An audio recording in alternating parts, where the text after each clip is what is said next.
le cadre du projet de loi sur la réforme de l'apprentissage, Christelle Morancet, présidente de la région des Pays de la Loire, a rencontré notamment Bernard Stolter, président de l'ACMA, afin d'échanger sur les problématiques que la réforme soulève. C'est la gouvernance qui est en jeu dans cette réforme. C'est aujourd'hui de confier la gouvernance aux branches au lieu des régions. Et ce qui m'inquiète, c'est justement d'avoir cette proximité. Là, on va avoir totalement du vertical alors qu'il faut décloisonner et d'être plutôt transversal avec tous les acteurs. Et encore une fois, tous les métiers ne sont pas organisés en branches. Donc qui va piloter? Donc ce sont toutes ces interrogations aujourd'hui que nous avons. Parce qu'encore une fois, notre volonté, c'est de développer l'apprentissage pour les jeunes et pour les entreprises.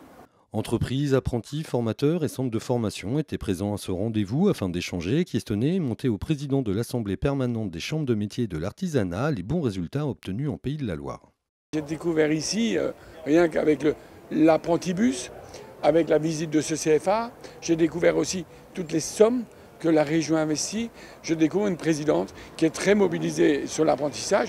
Donc là, encore une fois, c'est un acteur majeur. La présidente est un acteur majeur qui doit se retrouver autour de la table et que chacun, comme elle le fait ici sur le territoire, comme Muriel Pénicaud le fait au niveau national, mette cette passion autour de la table pour une réussite commune. Et le président de l'Assemblée permanente des chambres des métiers que je suis, je mettrai tout en œuvre pour que tous les acteurs se parlent.